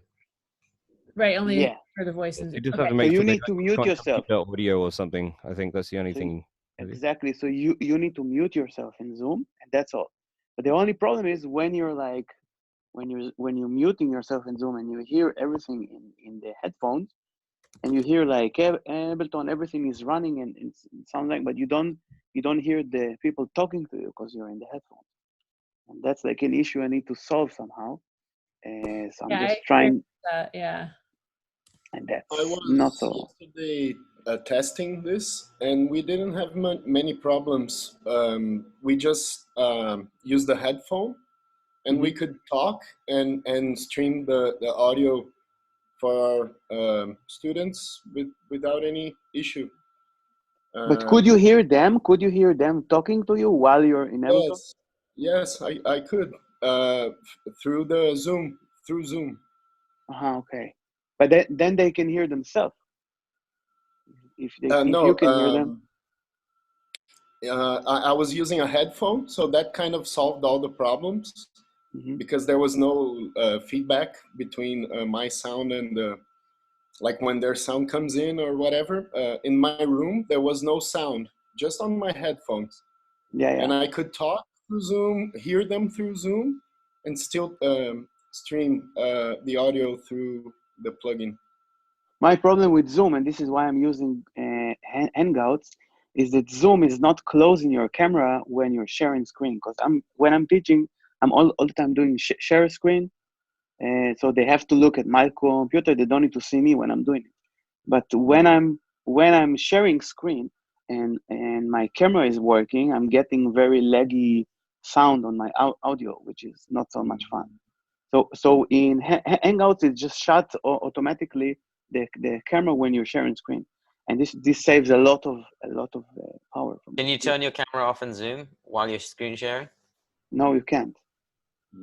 You can't, because it just wants people to see you still while you're sharing your screen. It looks nice, but it's very, very demanding from the computer. I think you can I only tried switch that between, actually. I think you can really only switch between if it is shown or not, but you cannot switch it off. I mean, the user can just hide it, but it's not switched off. The problem is with Mac that you cannot really control the camera. You can only disable it. And there are a third party. Yesterday, I was looking like an hour just to find a way to just shut off the camera when you don't need it. And the only thing I figure is just going to the activity monitor and just kick it from the application. Just disabling it. That was the only thing I found, which is just enough for me because I don't need them to see me. Maybe in the beginning of the lesson, and then I can just throw it. Especially when you're teaching 2 or 3 or 4 people at the same time. But you can't. Camera is on. You can't click stop video and it won't. Really? No. Huh. No. You just have to choose. You need to choose the camera, and automatically it chooses the camera of the MacBook because it's a camera for the FaceTime and all these things, and you cannot close it. And Zoom is it's always on. That's the problem. Has anyone used Skype and tried to what's the efficiency between Skype and Zoom? Because I tried Skype and it looks really, really nice and it's very smooth. The only problem is that anyone can record the whole lesson without even telling you. And they have some. And if you look into their documents of privacy and everything, they just say that even Microsoft allowed to share everything that you do in the chat, and it sounds a bit funny because I didn't like that. I've had Zoom crashing certain sessions, whereas Skype apparently is a little easier on certain sessions. I don't know if anyone's. This is with honestly, Pro Tools. guys. I think the difference is just depending on so many factors, especially in the current situation where the web is just being used much more heavily. And I've had the experience that one time one thing works well, while another time another does. And I don't think that the difference is really that you could really nail it down on a specific setting or so. Okay. Every time I used Zoom, it was just very, very demanding from the computer, and I couldn't do sessions like as is. I mean, I could do a very, very starting thing, but if it's a mix or something, it was really, really hard. And Google Hangouts, I use it like 3 months or so, and it's really, really easy. They don't need to install anything. They just go and they need to log in, of course. And from the picture, it's okay. Sound is also, I could live with it. And now we have listen to, which is actually great. And also sorry? Excuse me if I to chip in, because could we, I mean, there's been a lot of discussion about this also in our group, but not really specifically coming to, let's say, testable scenarios. So why don't we kind of like try to get a few scenarios together that us with our equipment, Laura, as you just said, with the stuff that we have, that we can basically rebuild, test, check it out with a couple of people that we know and see how it works for us. How can we get to that point that we basically kind of like structure hand of scenarios with equipment and variations that we have? How do we best do that? I was thinking that too, like maybe we could, you know, do another poll and see like, okay, you know, I try my setup with a few people and we like tech it, or, you know, whatever. We could just exactly, because question right now it's spreading a bit out. Before we move, is it okay? Yeah, go ahead. Okay. Has anyone had experience? I think Max is in the same situation as mine, that you were giving presential classes and now you had to pause. And how are you adapting that with your current students? Have you had any? What are you guys doing right now, or have you had a situation before where you had to like kind of move online when you were giving a presential course? And like right now, that's my situation, and I'm thinking about a lot of stuff, but still I have all these students to manage, and I have to kind of switch to online somehow. Or has I mean, like, anyone... what are they? How do they react to the fact that you're now moving them from in-person class to online? Yeah, but also, how do you get your presential course? You know, I mean, we give classes with equipment, with all kinds of stuff, and we have this whole 6-month course, you know, that we do. It doesn't seem to be able to just do the same course online. I mean, it's too slow, too a lot of theory and things like that to start putting online from 1 week to the next. And maybe we have to do something more direct to the point by start using the software right away, stop the theory that we would have for a whole month before we get into the software, stuff like that. Like, I mean, one thing you cannot... And about like, how do you get your course, you know, your real curriculum, presential course, and what did you do to switch that online? Did you change that kind of question? I think the main thing is that we shortened the sessions. So the in-person classes are 2 hours and 45 minutes, and the online classes are 1 hour and 45 minutes, so 1 hour shorter, because everything is a lot more compact online, and it moves a lot slower online. You know, it's a lot more denser. Whereas in person, you give a lot more time for people to try stuff out, and it's just a different dynamic. So we found that works. But in terms of like being able to demonstrate hardware, obviously that's much harder. I know Zoom does have a second camera option, which is cool. So you can kind of show your face, and then you could have another one pointing at hardware. But luckily, a lot of our classes are in the box, so we are able to kind of, you know, just keep it in the box and work with screen share and sharing audio.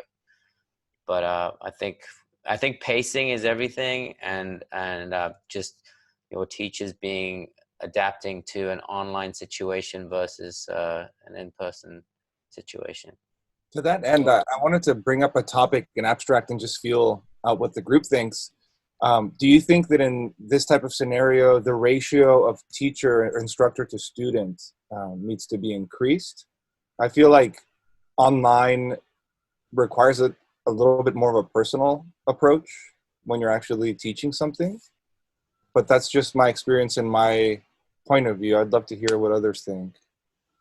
I think you can address more people for certain core elements of Ableton Live en masse, and I think that'll be more time efficient. But when it comes down to it, I think one-on-one is really important for like developing certain areas of the students. I wouldn't say identity, I guess what they need to identify with. A bit difficult to do that in a group, especially online, right? You can't really like nurture them. You can't really show them hands-on. Maybe try this rhythm, maybe try that rhythm. I mean, you can show cameras as many times as you want from different angles, but it still doesn't capture that in a group situation online. So yeah, I mean, I think it'd be pretty efficient to maybe like just an idea between all of us to maybe pen out topic lists that we've found that have been not to say repetitive, but something that was better addressed to a group, and then also working out topics that were better addressed to one-on-one situations. I mean, just like moving forward, an idea. That's a good idea because I think adapting is the key. Yep. It's not so much about transferring what used to work into the new environment. It's just completely, maybe for now, just in reinventing the wheel and how we teach these topics. Yep. It's definitely changing for sure. I mean, how do you deal with giving students homework to keep them busy? Is that changing somehow? Is anyone here using Google Classrooms, by the way? Because my mind was blown. Like, yeah. Do you guys know that it was opened up to all, and it's no longer restricted to .edu domains in 2018? I didn't know that. That was the last time I checked. It was like 2017 Christmas. I was like, "Where's my present?" And it didn't turn up. But yeah, so anyone can use it. Yeah, and it's been redesigned. It's absolutely beautiful. It's a little bit strange, like in terms of like, what do you fill into what field? What's the best way to handle the LMS system? But I mean, fundamentally, if you've got like core courses and then you have modules, you treat your courses as how do you call them? As subjects, and then you treat topics as modules. And I mean, that's what I basically brainstormed this morning, because I was really trying to make sense of the riddle. How do you take something that was designed for primary school and secondary school into something that we do, which is, you know, pretty dynamic as well. But yeah, I personally feel it's worth going for. So log in. Just make sure that when you log in, you do it on an account which has a lot of storage, because it automatically creates a folder called class content, class folder or something in your main drive. So, I mean, yeah, just be aware of that. I literally just found this out about 18 hours ago, and my mind was blown. I just started migrating all of our students from 10 years ago. I was like, oh my God. Then my mom called me up and she was like, how are you doing? I'm like, yeah. She wasn't very excited, but it's really worth checking out. Have you tried Blackboard? Sorry, it has integration directly with drawings. Now, have you tried Blackboard, the LMS? No, didn't again, it didn't really like didn't grab me. Yeah. I'm pretty basic actually when it comes to this stuff. More to your question about giving homework, we've actually been running our classes exactly the same as our in-person classes. So we give assignments after each class, and we also give feedback and listen to maybe not every single student, but each student has to play their assignment in class at the beginning of the class, and then the instructor will give feedback.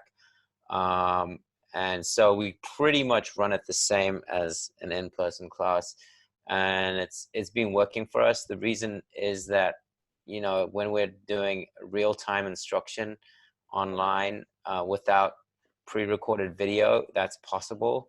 I think, you know, we're not one of those schools that are trying to do kind of I guess a blended approach where you're watching videos and then you see your instructor maybe for an hour a week. It's like every single class is taught in real time.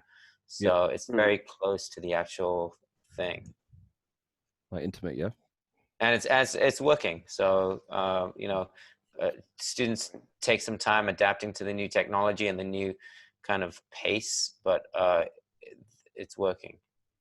That's what I thought about, or that's why I asked that, because especially with existing students, you have to keep them busy also somehow, just to buy some time and bridge a small gap until, I mean, we're talking about a lot of technical difficulties still.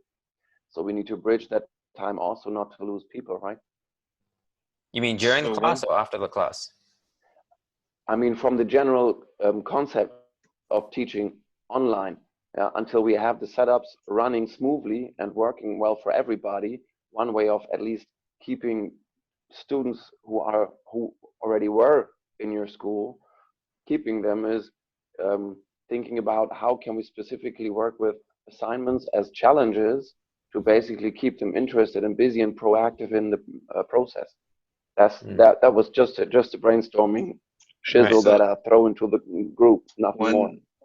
One thing that, so I'm working on developing a class for Musicians Institute online, and one of the things that they are having the instructors do is every week have a discussion item that all the students can talk about. So it kind of keeps them engaged, because I don't know, at least in my experience, especially if you're talking about online, people will, and even my own experience trying to do stuff online, I forget that I signed up for a class or whatever, and then I'm like, oh yeah, I'm supposed to be doing something. So if you have people engaged in building relationships with the other students, then they're discussing, they're building a kind of web so that they don't fall through the cracks, essentially. So I thought that was a really cool idea. So that's something that they're mandating that, but I was like, that's a great idea to be able to keep people engaged and thinking critically on their own, and not just like, man, they're assigning me homework and I don't want to do this, even though it's for their own good, because you're the one who wants to make music. But I think that discussion points every week is something that's good. Josh, you'll really like Google Classrooms then, because apart from having assignment features, which is obviously where you deploy like your longer 2 to 4 week sort of tasks, you've also got this function which I really love, which actually goes in line with exactly what you're saying. They're called questions, so they're kind of like little micro tasks that you can assign along the way, and you can still include your usual like Google attachments and sheets and whatever you need to. So you can just give them these little micro tasks that will kind of like not hold them off, that sounds wrong, just like keep them going until the next class, and it still keeps them on point and in focus with what you were talking about the last time. Yeah, what I was going to say is that that's where gamification may come in handy. Yeah. When you think of tasks and you think of something as gaming, so you think of levels and you think of rewards and you think of bonuses points, or you can think of in a non too competitive way, so that people don't get discredited or something. But you can create groups and you can couple people up, even if they live far apart. You can assign tasks that they can do together, bring out teams and come up with avatars or whatever. You can create dynamics, especially for kids, and teenagers and youngsters, that you can start coming up with that sort of idea, and that keeps them pretty much engaged. That's from my experience. What kind of rewards do you give them, and what kind of do you give punishments as well? No, you don't give punishments. More homework for you. Yay. Yeah, no, you can give them I don't know, samples, or you can give them freebies. Yeah, exactly, like bits, right? Something they can play with. Badges, or you can give them, you can play with them. You can, you can create with them. If you whoever gets this assignment in the next, instead of the next week or instead of the next 5 days, if you join people you couple them in doubles, and you go, whoever brings this in the next 3 days will get a badge that will enable you to, if you accumulate a certain number of badges, you get whatever plugin or something. I don't know, something to think about. That's a good idea. You keep pushing them into think of, getting rewards and stuff. In the end, you need to give, some kind of rewards for everyone, but they don't need to know that prior to starting it. But it's going to be better rewards to whoever accomplishes whatever you want. Maybe first with the best quality, and they can each other vote for, for their own work qualities, depending on what you're trying to achieve. So that's, I think this is a good way to keep people engaged, and especially in these times when everyone's just isolated. You keep something to look forward to. You keep them okay. So maybe think of sort of role-playing game. So this girl will be, I don't know, the wizard. The other one will be the beat kid. The other one will be the rapper, and the other one will be the whatever bass. You know, you have to create, you know, come up with. They can come up with that. You know, they can feed us back with whatever ideas they have. We just have to throw in the ideas. So I think, in terms of engaging people nowadays, if you think of a gamification thing, it will help quite a lot. And I think also when you try to translate the live classes, when you're in-person classes to computer, it's like you guys said, it's a lot denser when you bring it into the computer, and it's you don't have the same interaction. You know, there's not a lot of space for, oh, can I, you know, have a question here and then. You can't attend them. You can't tend to them in a nicer way. So it's pretty hard to kind of, maybe you have to rewrite the syllabus in a way that you have space for Q&A, and at the same time it's a more condensed but I guess you have to come back to the drawing board and rewrite the syllabus. Otherwise it's gonna if I can look funny. If I could just interject, I think it's really important to ask yourself if you're presenting so we're calling our classes are not online classes, but virtual classes, because they're supposed to replicate the actual classroom, and we're teaching in real time. So just like in real time, we wouldn't be doing gamification. We're not kind of expected to do that in the virtual classroom. But if you're doing an online course where people are learning at their own pace, that's a totally different thing, right? They're learning at their own pace. They're watching videos, and they need to stay motivated while you're not watching over their shoulder. So you just have to be really clear. Are you teaching a virtual class, or are you teaching an online class? And the format is totally different. And once you're clear about that, then that'll kind of dictate how you run your class. So I was going to ask, actually, how many people are doing? Hey guys, sorry, I just have to interject because I have another call in 1 minute. Okay. I can transfer this to someone, I believe. I can try to do that if someone else wants to be the host, because I don't need this channel. Alberto, should I do that to make you the host? If you guys want to hang on, sure. Yeah. So I think obviously it'll cut off the recording, but this was awesome. I'm really glad that you guys could join, that we could do this. I think we can make this a regular thing. So I don't know if this time, I know that it's not the best time for some of you, but I think collectively, Ruben's still smiling.